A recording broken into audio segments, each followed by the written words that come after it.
बिस्मिल्लाहिर्रहमानिर्रहीम। अस्सलाम वालेकुम। क्या हाल है तमाम देखने वालों के? सब अपने घरों में खुश रहें, आबाद रहें, आमीन सुम्मा आमीन। आज हम मूंग दाल के पकोड़े बना रहे हैं। इसमें आज बेसन इस्तेमाल नहीं होगा, बेसन के बगैर हम पकोड़े बना रहे हैं। 1 कप मैंने मूंग की दाल को भिगो के 3-4 घंटे रखा हुआ था। इसको मैंने पानी निकाल दिया है। अब हम इसको पीसेंगे।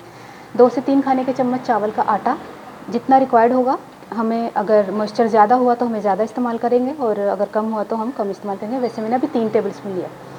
नमक मैंने हाफ़ टी स्पून लिया अपने टेस्ट के हिसाब से। 2 हरी मिर्चें बारीक काट ली, 2 चाय के चम्मच कुटी हुई लाल मिर्च, 2 चाय के चम्मच सूखा धनिया और 1 चाय का चम्मच ज़ीरा, 2 से 3 चुटकी अजवाइन, बिल्कुल 2 से 3 खाने के चम्मच बंद गोभी, एक छोटा सा आलू था उसको मैंने बारीक काट लिया, एक छोटा सा प्याज था इसको भी मैंने इस तरह स्लाइसिस में काट लिया, और पालक तकरीबन आधा कप से थोड़ी सी ज़्यादा, इसको भी मैंने धो के काट लिया है। और ये तमाम चीज़ें शामिल होंगी। सबसे पहले हम दाल को पीस लेते हैं।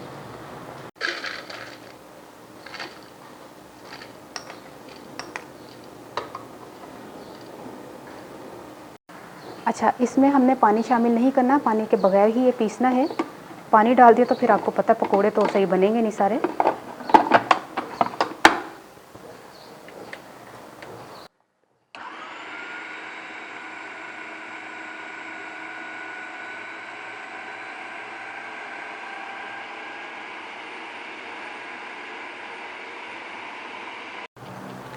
दाल को अच्छी तरह फेंट लेते हैं।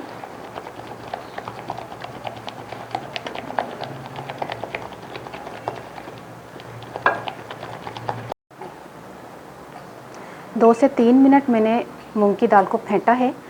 देखिए कितनी फ्लफ़ी हो गई है ना। तो इसमें तमाम मसाले हमने डाल दिए पकोड़ों वाले, आलू, बंद गोभी, पालक और प्याज। और इस चीज़ का ख्याल रखिए जब हम मिक्स करेंगे उससे पहले ऑयल गर्म करने के लिए रखा हुआ हो चूल्हे पर, क्योंकि थोड़ा सा भी हम देर हो जाएगी तो ये पकोड़ों में पानी आ जाएगा। जो सब्ज़ियाँ पानी छोड़ती हैं मतलब फिर वैसे अच्छे से नहीं बनेंगे पकोड़े। ठीक है, इसको मिक्स करते हैं।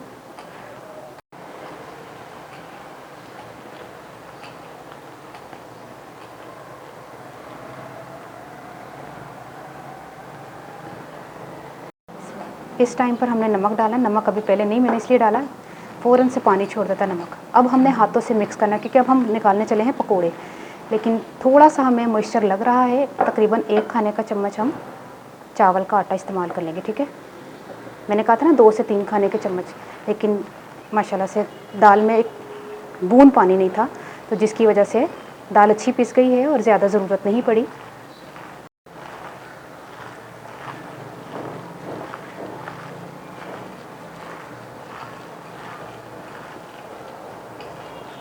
जब हमने पकोड़े डालने हैं ना कढ़ाई में गर्म ऑयल में, तो पहले हाथों को गीला कर लें, ताकि पकोड़ा जब उठाएं तो उसकी शेप ख़राब ना हो, इस तरह।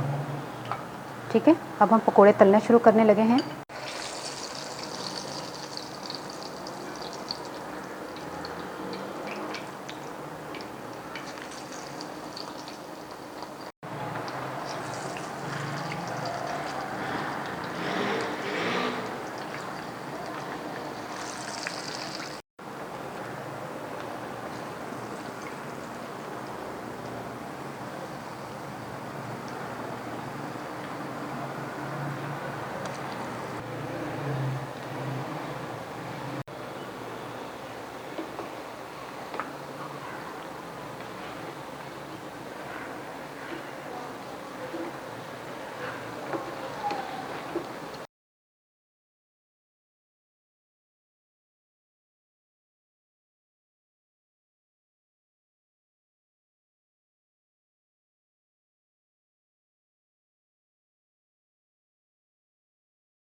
पकोड़े हमने फ्राई कर लिए हैं, अब इनको निकाल लेते हैं। ये देखिए कितने ज़बरदस्त पकोड़े फ्राई हो गए हैं।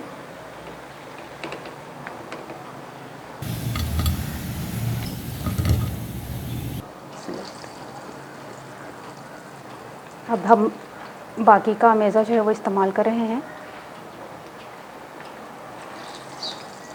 पानी लगा लगा के आपने पकोड़ों को शेप देनी है और एकदम से नहीं पलटिएगा वरना टूट जाएंगे।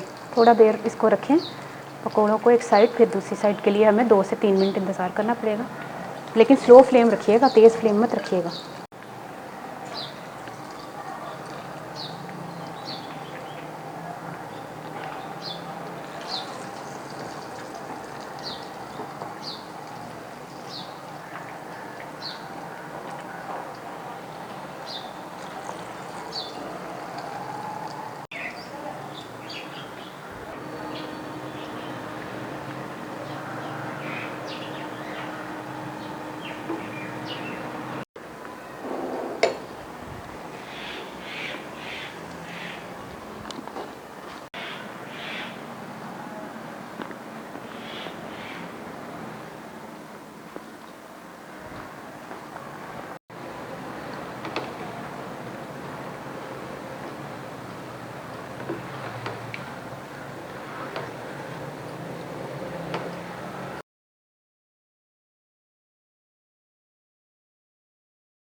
सेकंड परागा भी तैयार हो गया, ये देखें।